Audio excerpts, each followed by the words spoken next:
Yeah. Well, today, Bezrat Hashem, we're going to share the energy of the month of Shvat, starting tonight. And month of Shvat is different. There's 2 months a year that are very different from all the other months, and we'll try to understand it. So first of all, we all know that we're going to be reading this week. The portion is Parashat Bo. And if you remember the first Rashi in the Torah, do you remember the question Rashi asks at the beginning of Bereshit?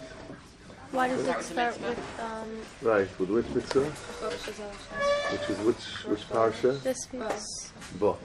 So here after us in Rashi, at the beginning of the first Rashi, very famous, he says that we should have started the Torah with this week's parasha, where Hashem calls Moshe and Aaron, and he commands them about Rosh Chodesh. Because Rashi says that's the most important thing in the Torah. We have to understand why is this so important to start, and why did Hashem, out of all the mitzvot, start with the mitzvah of Rosh Chodesh? There's so many more important ones. Now, just in order to understand this, we also have to know that there's an additional energy in the month of Shvat, because how many Rosh Hashanah do we have? 4. If you have the Masechet Rosh Hashanah, you see it says Arba'a Rashei Shanim Hem. There's 4. Everyone else in the world has 1. We have 4 Rosh Hashanah. And which ones are they? So then the most famous one is our Rosh Hashanah, which is the first day of Tishrei. And then tonight is Rosh Hashanah La'ilan, according to Bet Shammai. There's a discussion between Bet Shammai and Bet Hillel. What we celebrate Tu B'Shvat is according to Bet Hillel. Bet Shammai says that tonight is Rosh Hashanah too. Tonight and tomorrow. And then there's Rosh Hashanah, the first day of Nisan. And there's Rosh Hashanah, the first day of Elul. Now, why do we have 4 Rosh Hashanah? Why isn't 1 enough? Because here there's a bit of a misunderstanding. Rosh Hashanah, the essence of Rosh Hashanah means Rosh is a head, means the beginning. And the Shana, we said the years from the word of Shinui, change. Rosh Hashanah is not a day of judgment, like everybody says. On our Rosh Hashanah, Hashem judges us as well. But tonight, in Rosh Hashanah's the Ilan, Hashem does not judge the Ilan. There's a different day where Hashem does that. And also it's very hard to judge something to anybody or anything that does not have free choice. What are you judging him on? But, so then why is that? Because there's 4 parts to nature. Right? What are the 4 parts of nature? And every one, the energy comes in a different day. So then we all know it's called, people know it's called Domem, Tzomeach, Chai, and Medaber. You've ever heard of the 4? Mm-hmm. Yeah. So then, right, so then the Rosh Hashanah for Tzomeach, for things that are growing, the plants is on tonight. It starts tonight. It means the energy for all the plants in the world come in today, and that's why the Talmud says, why do we celebrate Tu B'Shvat? Because the sap, which is the life of every tree and vegetable, comes in tonight. Today, it's called Yom HaHipuch. I mean, we had a winter here in Israel that was not such a winter, but in the reality of winter, every tree nearly dies today. It's mamish on its last thread. And from the beginning of Shvat, so then this is also physically, this is also proven to be not just Talmud says this, but scientifically it's proven. The sap starts coming into the root of the tree in the day called tomorrow, Rosh Hashanah Shvat, and it happens 15 days. That's why it's a machloket between Bet Shammai and Bet Hillel when really it's happening. Now, what does this have to do with us? Because every human being has every part of creation within it. Right? So then we have as a domem, that's the body. And then we have, what happens, let's say somebody, chas v'shalom, has a stroke, or is unconscious. What do we call him? A vegetable. Why a vegetable? And so what? But also earth doesn't move. Because vegetable has a whole system of metabolism, which the people, if somebody loses the ability to communicate, so then he has the first part, which is the domem, that's the body. The second one, which is metabolism, basic instincts he does have. That's why we call him a vegetable, because in us we have the domem, which is the first part, unmoving, the vegetable part. Then we have the animal part, and then the man. That's why what comes into us and what we are going to try to relate to is going to be the second part, which is called Someach. So we're not celebrating the trees, we're celebrating our energy for our own growing and for our own connecting to ourselves. So that's why the month of Shvat is also not just Rosh Chodesh, but it's also Rosh Hashanah. And we have to see how we connect and how we benefit from this. Just going back to Chodesh Hazeh Lachem, so then we all know, I don't remember if we spoke about it, there's three major ways in the world of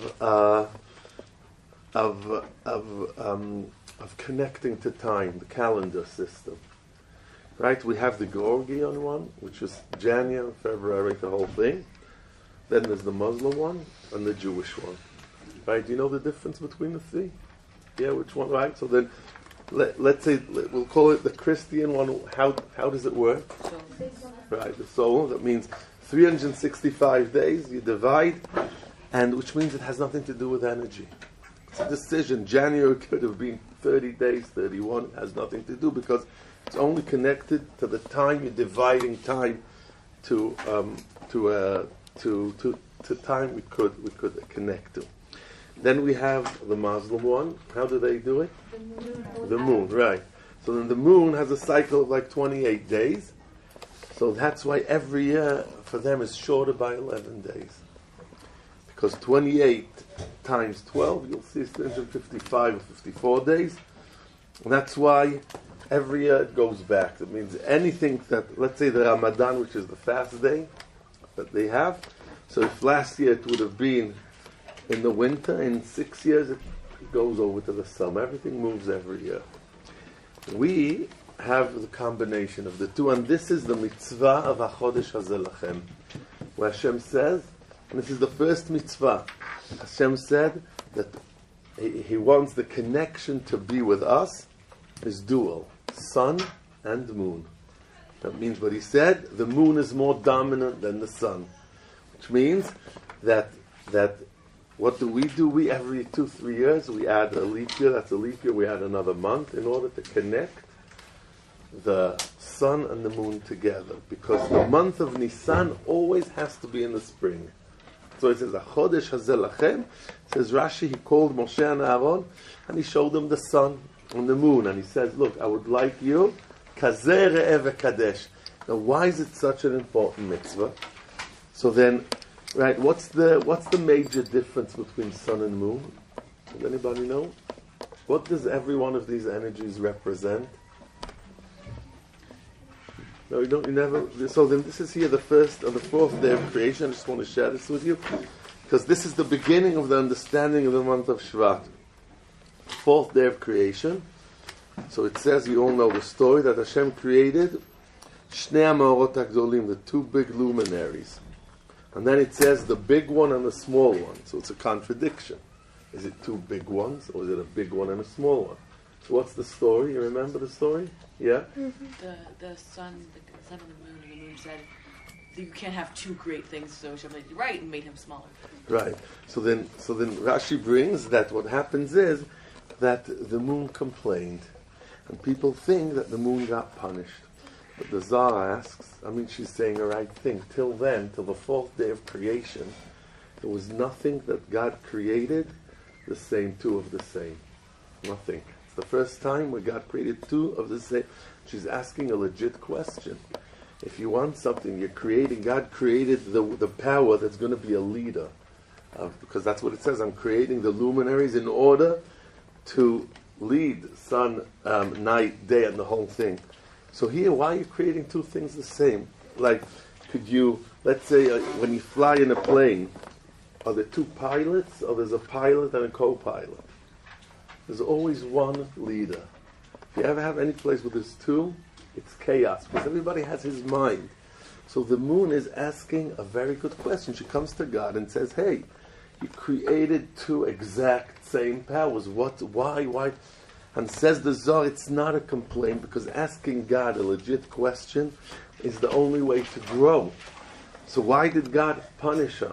So he says it's not a punishment, because the basic difference between the sun and the moon, and I'll share you his words, he says the sun represents chitzoniyut, the light which is called the outside light.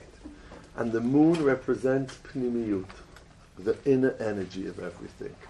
He says, and the moon came to God and said, you're creating two suns. It says at the beginning of the two suns that the whole world is going to be chitzoniyut. That means you just see the outside.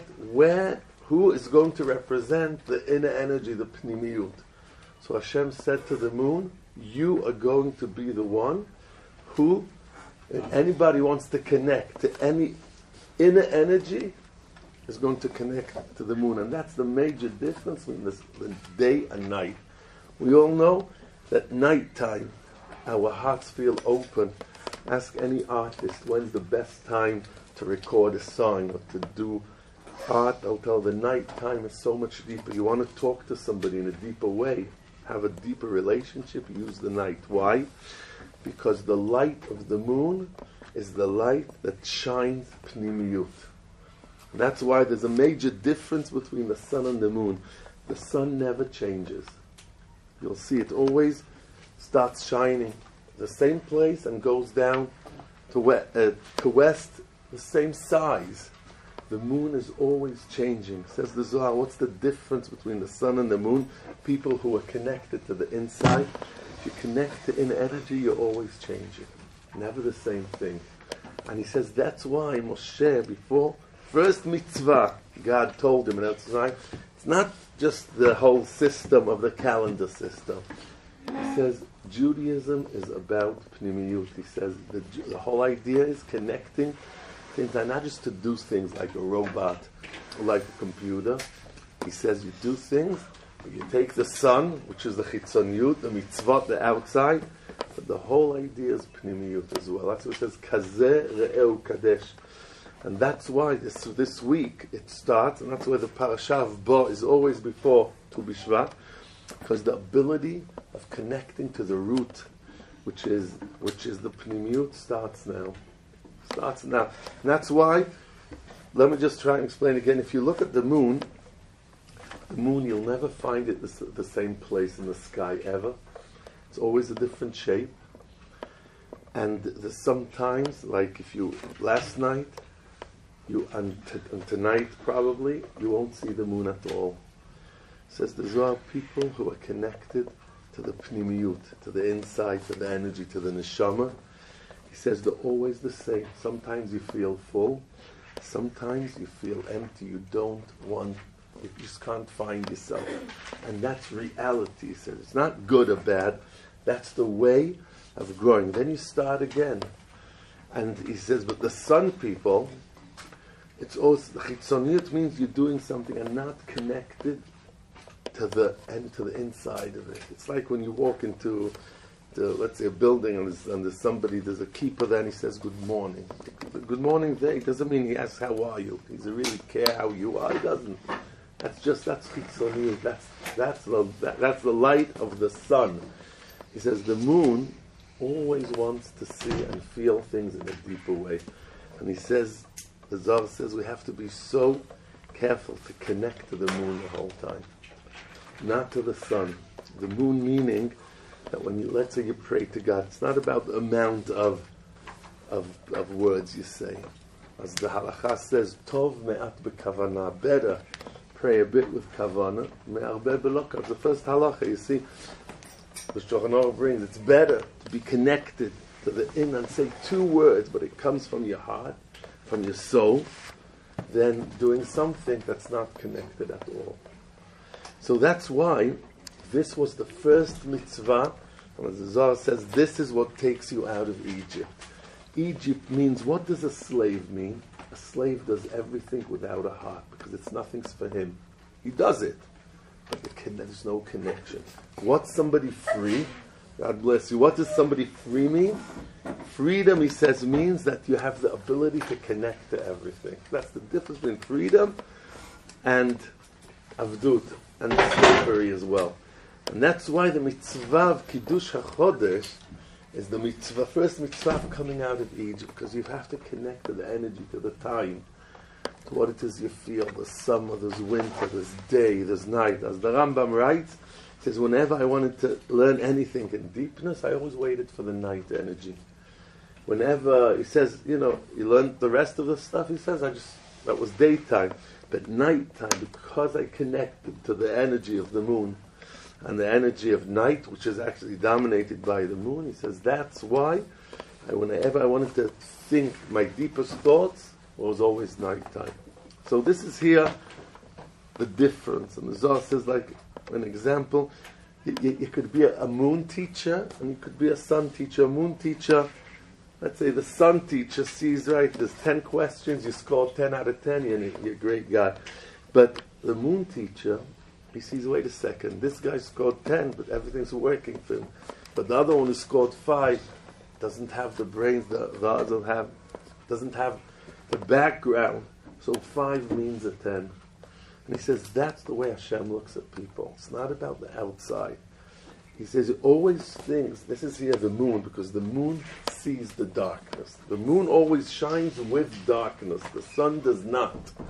He says, and that's the major difference, because understanding that darkness is a place of connection, of deep connection. So this is why this parasha and this Chodesh always come together. Parasha of Bo, that's why the words of Bo el Paro means, Bo means come into, Paro means our deepest darknesses. This is what Moshe Rabbeinu was told by God. Bo el Paro. It says, till now it was all outside. I want to bring you into darkness and to show you, you shouldn't have any concern, because darkness is a part of growing. It's like a tree. A tree can't grow without compost. Compost is everything that's not good. This is why Rosh Hashanah La'ilan, Parashat Bo, Parashat HaChodesh, and this is here what we read, Parashat HaChodesh always starts the same time of the year. So we're going to Bezrat Hashem, this is just a small introduction. We're going to try and connect to what the energy of this month is, the month of Shvat. And maybe just before, I just want to add one small piece to this. The Torah, many times, first of all, is there any questions? Do you understand the first? Yeah? The Torah has a lot of stories, and you'll see sometimes the stories have dates to it, and many times it does not. Like, it doesn't say in the Torah when the parasha of, let's say, when Abraham was sitting down and waiting for guests. It doesn't say that. We know, but it doesn't say. It doesn't say what day it was Akedat Yitzchak. When did Yaakov come into Egypt? Sometimes the Torah gives a specific date. This and this happened. No, why? On this date. What's the difference?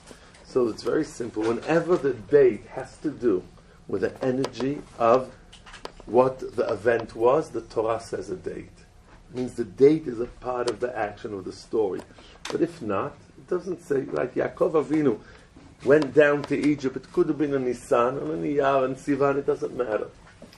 Here, I would like to share with you a date that the Torah gives about tomorrow. So we all know there's 5 parts to the Chumash, right? Chumash Melashon Chamesh, 5 parts. The last part is called Dvarim. What's the difference between Dvarim and the rest of the Torah? Everything was written by Moshe. Like it's in the first person. What? It's a recap. That's what it's a recap that was written 37 days before Moshe died.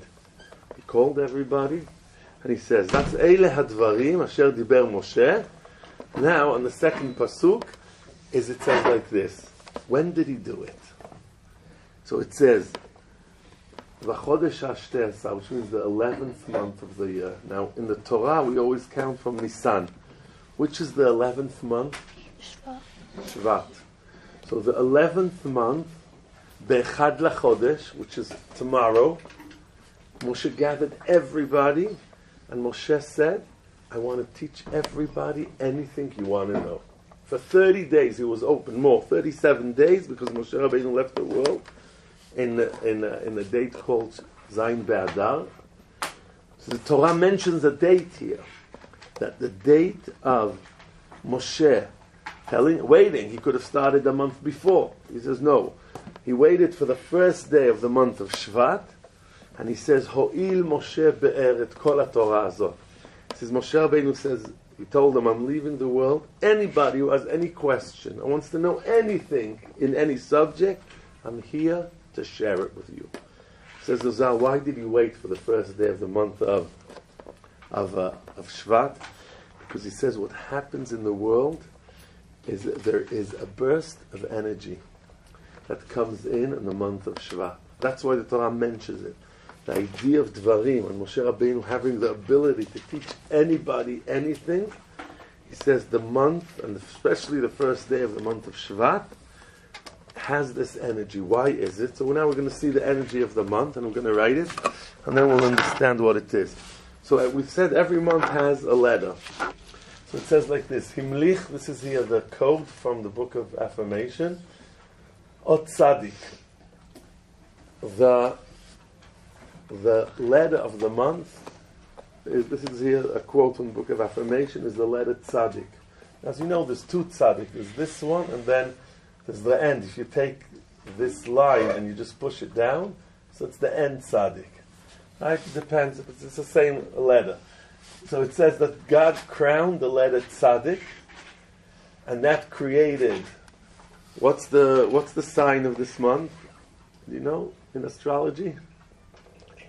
So in Hebrew it's called Dli. Dli, I think in English it's called Aquarius. Right? You see there's a picture of like a woman with a... but the Dli in Hebrew means a barrel, a big barrel of water. There's a cup, which is small, and the Dli means... You see it in the Torah many times. And two of them together, it says, created the energy, which is called Shvat. Okay, so this is here. Himlichot Tzadik, God shined the light of Tzadik in the world. And we have to understand, right, what does a Tzadik mean? What's a Tzadik? A righteous. So why dafka the light of Tzadik? Why don't we call him a Dalid or a Tav? Why Tzadik? You have to understand that. So here it says Himlichot Tzadik, and that created Dli, and then afterwards, that, right, we always say energy comes down, and the time is Shvat. The tribe of the month is a tribe called Asher. Right, this is here the tribe. The energy, it energizes the stomach. Maybe we'll see. But here the most important is the sense of the month is Le'ita.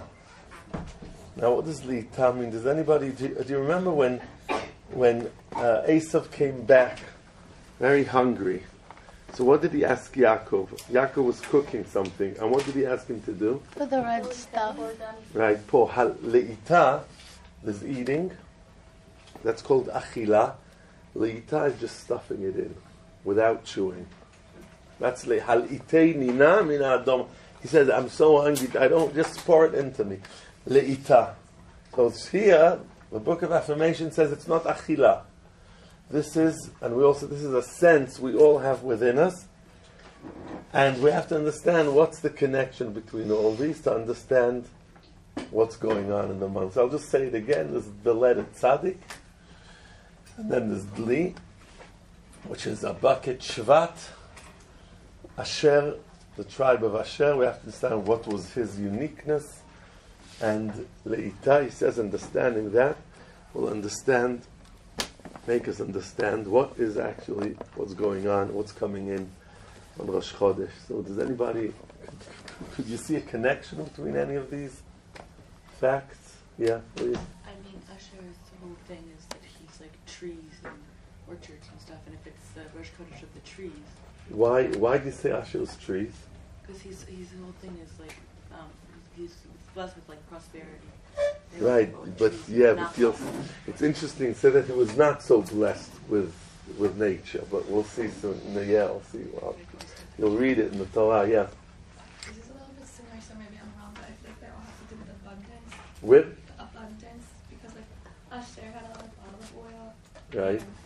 And the bear, it's like full of water, it's like a lot of water.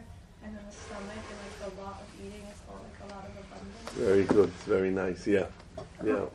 I just want to add to that also just about like filling up, like with the bucket and the stuffing, and I feel like tzaddikim. Yeah, that's what, yeah, right. Very good. Yeah, we'll put it together. Yeah. Yes. You wanted to say something? Anybody else? No. Okay. So we'll go this way as well. Why is a tzaddik called a tzaddik? So here the Zohar says like this. What's a tzaddik? He says a tzaddik is built from two letters. He says it's, in the Torah there's the letter Nun. This is how it goes. And then, this is and a Yud on top. This is how a tzaddik is written. Nun and Yud. If you remember, we spoke about the Nun being the first letter going down beyond the line. The lowest letter. Nun represents extreme energy going down.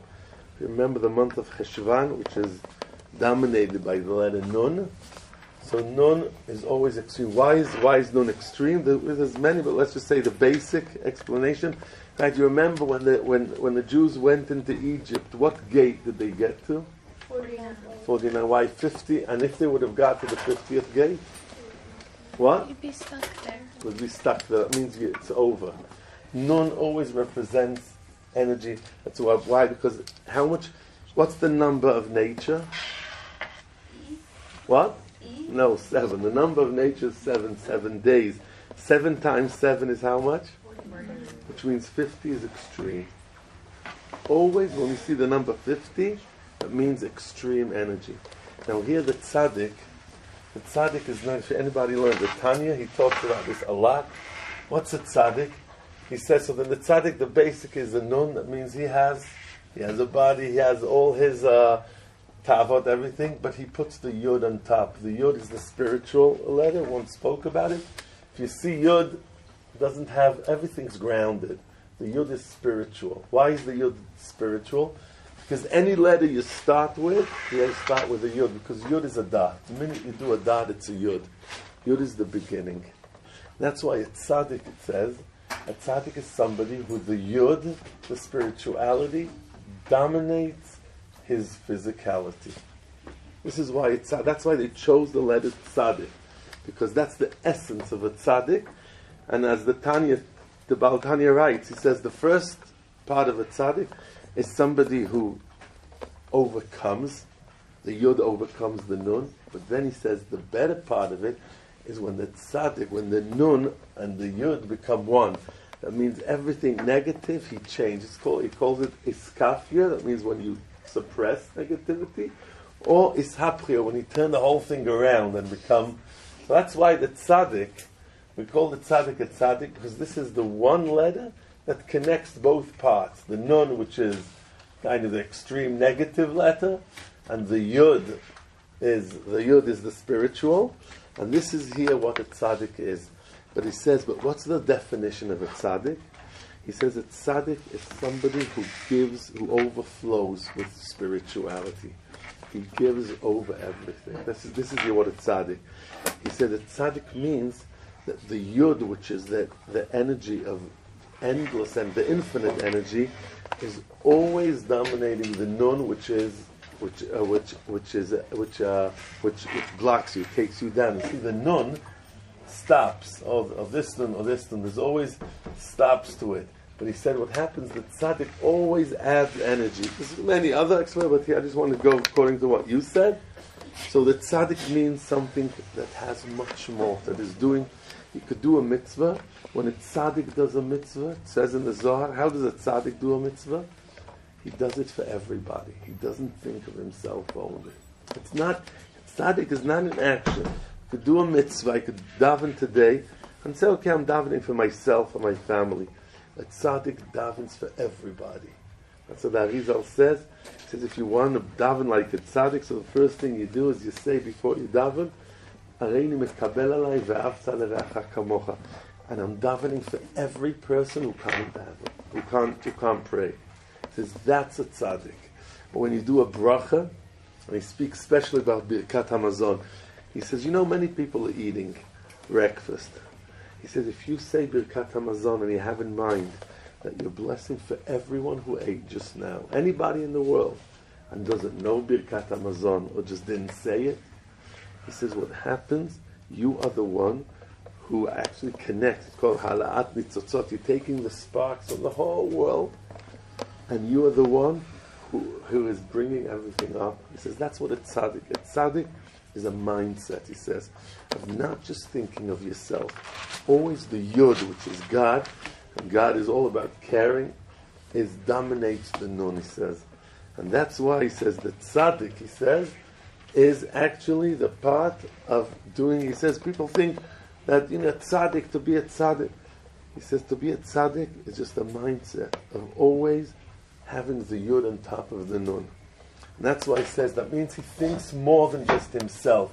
He cares about everybody saying a bracha. So he says it for everybody. Zohar says we have to know that nobody could really fulfill every mitzvah in the world. Because let's say I'm not a Kohen, so there's many mitzvot I can't do. I'm not a Levi. Men, woman, everybody has their own. So he says, how do we fulfill everything? He says, because if you take your mitzvah and your obligation and you do it for everybody else, so you're sharing your energy and others are sharing it with you.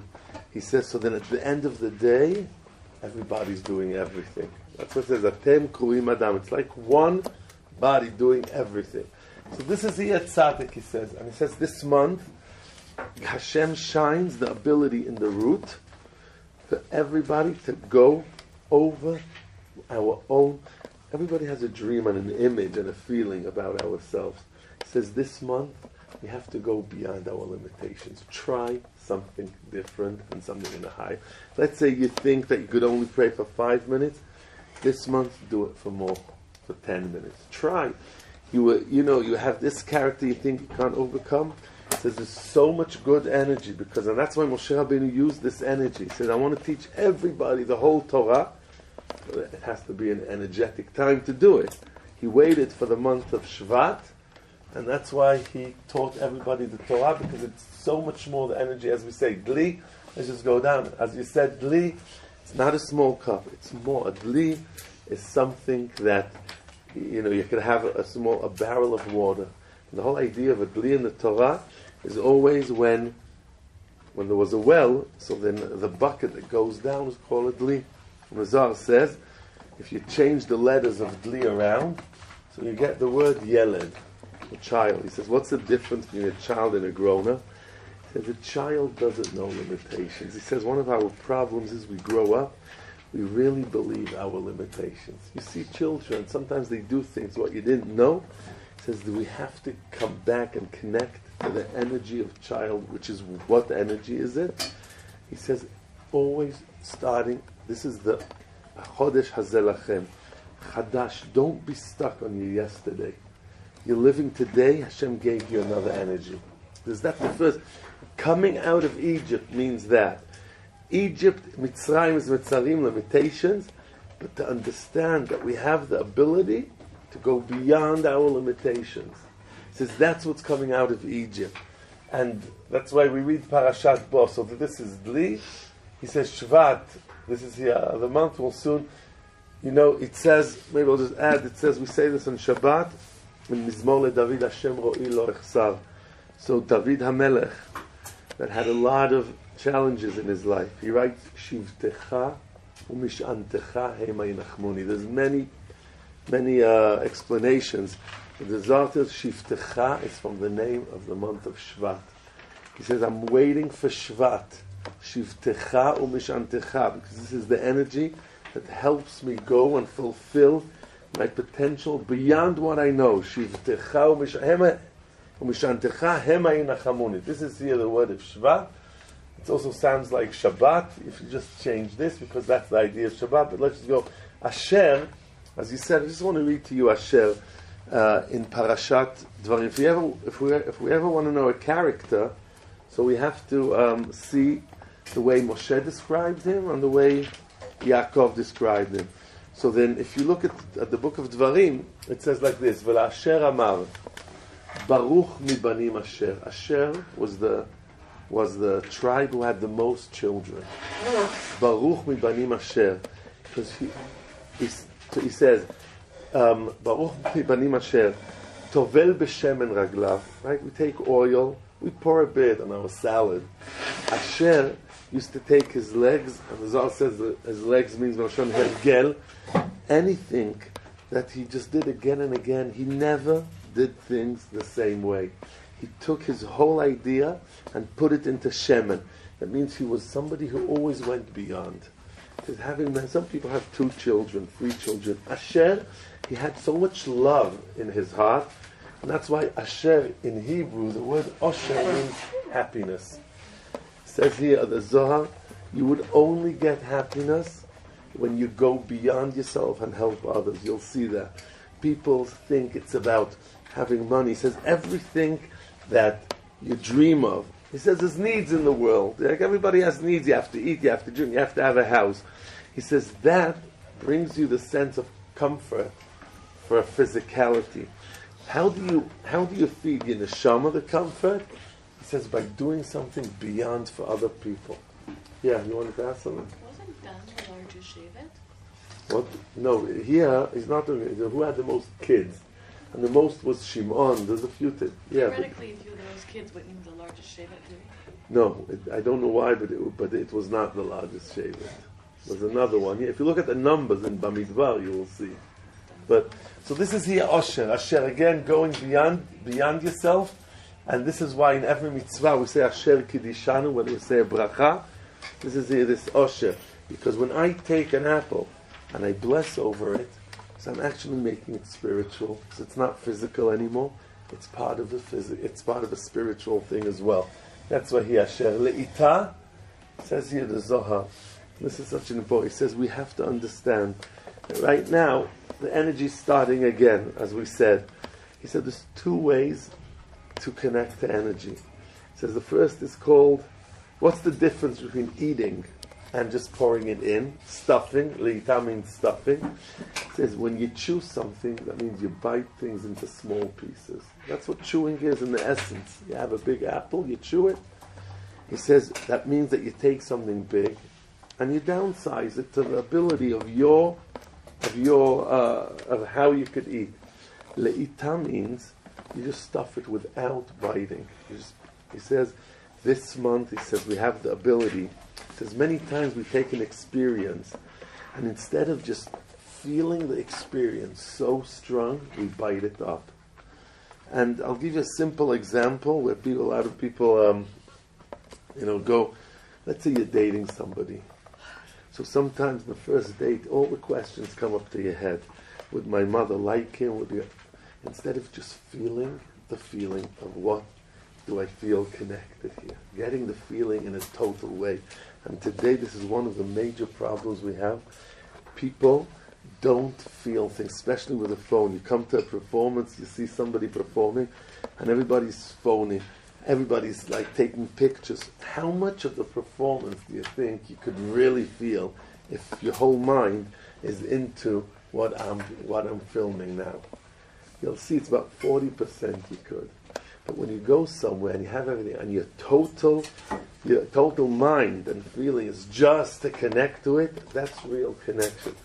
Today there's a lot of essays that the psychologists say that kids are coming and saying at 18, we did everything. And in reality, they never really felt the full experience. Ever. Because everything is always downside. I have to do this. distraction. He says that's why once people didn't have all this technology distraction when they experienced something. It was a total experience. He says today people think they did, but you really did not. Le'ita means the ability of experiencing something till the end. He says, let's say you want to try and keep a great Shabbat. So what happens, you start thinking, wait a second, when I go back to America, would I be able to do that? And the whole experience becomes so small because your whole mind is chewing this experience. He says, when you experience something, we experience praying, let's say, the whole mindset has to be, there's no time limit. I'm not limited by anything. Unlimited. And this month, he says, that's why it's an introduction, Shvat, Adar, and Nisan, it's all introduction to the coming out of Egypt. Because Egypt means downsizing everything, putting things, removing your heart from it, removing your feelings. That's a slave, as we said. But the idea of Le'ita, which is feeling something in the most of its experience. That's why the Zohar says, so that's exactly what you said, this month has an amazing ability of just trying to push yourself beyond the limitations you think. It says, do this. The whole year we don't do it because the Torah is very balanced. We have to be very careful about balance in anything we do in life. But he said this time, this right now, and we don't have, this is the essence of Tu B'Shvat as well. He says the ability of connecting to your roots in a full way. He says you try to experience any spiritual experience, try and do it in the way of Le'ita. Connecting to Hashem, like a tzaddik, go beyond the limitation you think. And he says when you do that, this is when you reroot again in the real way, because that's what's happening to the trees as well. So this is like in a certain way, one of the many others as we know, but this is here the idea. That's why Moshe Rabbeinu started, and he said, I want to teach you everything I got from Hashem. When do you have the vessels and I have the ability of doing it? The first day we started, of course, the first day of Shvat, and this continued till the 7th of Adar when it was any questions? Yeah. You mind just explaining the shape again, like which letters are what in that There's a shape? nun. If you look in the Torah, so this is here the way it goes. This is, you write a nun and then a yud. This is how a tzaddik is. There's a whole machloket whether the yud goes backwards like this, or Sfaradim, Ashkenaz, or this way. Mm-hmm. That's how it is. The nun and the yod. That's how you. This is how you create a tzaddik. Okay? Yeah. Did you say something about an example about Shabbos before? Just yeah. When a person's like really thinking, yeah. Sometimes you try to keep Shabbat, and the whole time you're thinking, would I be able to sustain this throughout my whole life? Instead of just doing it. Not thinking about the future or the past. You understand? Many times our heads are all, you don't just be in the experience. Do you understand? Yeah. Also, I was just curious, is there a significance why you write the letter in capital? No. It's easy because this is closer to the way the Torah writes, so it's easier to see that. Yeah. I would think that leita, to eat without chewing, to eat without processing, would be a negative thing. Exactly, but it's very good because, see, every negative thing has a spiritual good thing.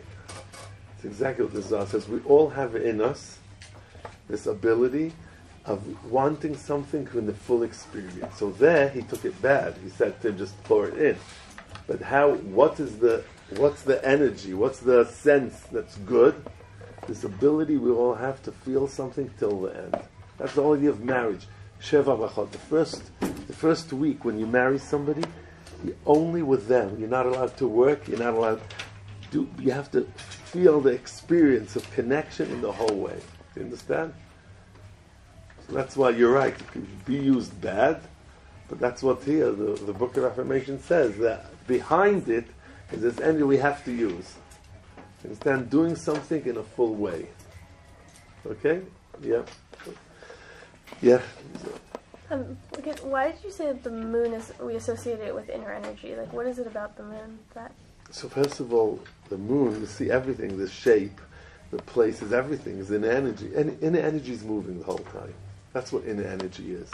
Pnimiyut, the soul is always moving. You'll see if you do a bracha now and bracha in 10 minutes, you'll feel different. Why? Why is it that we, right, you daven shacharit this morning, you're doing this for 2 years, why isn't it boring already? It is if you only connect to the words on the outside. If you're doing it from your soul is moving the whole time. You understand? And this is what pnimiyut is. Pnimiyut means the movement of energy. Okay, chitzoniyut means where everything stands. You just see, when you look something outside, it's always the same thing. Okay? Yeah. I'm a bit confused. How does the letter Tzadi connect to the month of Shvat? This code here was written by Avraham Avinu. And every month he gave a letter, and this letter dominates the sign of the month, so that's how it's connected. But the word tzaddik means going beyond yourself. So every month has a letter? Every month has a letter that dominates the month. That's what created the energy of the sign of astrology and the name of the month. Always starts from a letter. Okay? So, yeah. I'm just curious, are you saying the letter Tzadi or saying the word Tzaddik? It's the same thing. Here's the letter, but that's why it's tzaddik is called a tzaddik. See, the real letter, I have to tell you, tzaddik, it's tzaddik dalet yud. The kuf is the next letter. People call it the letter tzaddik, but they call it the real letter. If you see, it's tzaddik. Tzaddik dalet yud. But anyway, there's so much more because you see, tzaddik is the number 90. Right here, tzaddik is 90. It's a whole 90 is the same gematria of the word melech, which is a king. And that's why it's tzaddik, a king. The essence of a king is that he controls himself. The mem and the lamed and the kaf, it's a moach, which is the head, lev, the heart, and kaved, which is the desires. So that's why, again, it's all part of this idea called tzaddik. Okay? Have a great month.